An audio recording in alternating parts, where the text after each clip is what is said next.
ঘরে পাতানো দই দিয়ে লাবাং বানাবো। আমি নিয়েছি 1 গ্লাস পরিমাণ আর কি দই, সাদা দই।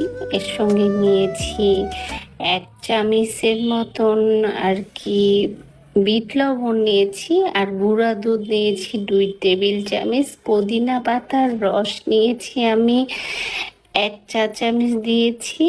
এর সঙ্গে ট্যাং দিয়েছি আমি এখানে 1 টেবিল চামচ দিয়েছি, পরে আবার 1 টেবিল চামচ দিয়েছি ট্যাং। আর একটু খাবার লবণ দিয়েছি সামান্য 1 চিমটি, আর চিনি দিয়েছি 2 টেবিল চামচ।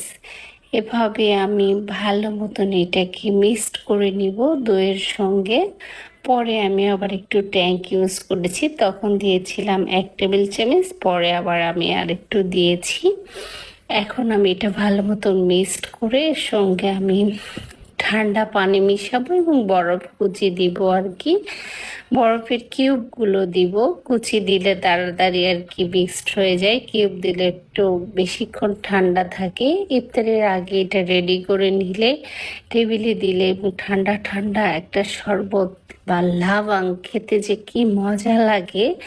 যে কোনো একটা এভাবে আপনারা বানাতে পারেন।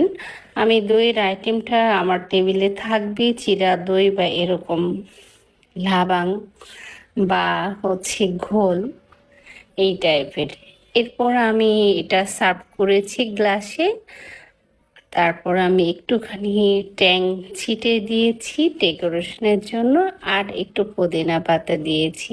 এভাবে হয়ে গেছে আমার লাবাং। আপনারা এভাবে ট্রাই করতে পারেন, খুবই মজার এবং ঠান্ডা, একদম প্রাণ জুড়িয়ে যায় আর কি ইফতারের সময় খেলে। ভালো থাকবেন। Thank you for watching. আল্লাহ হাফেজ।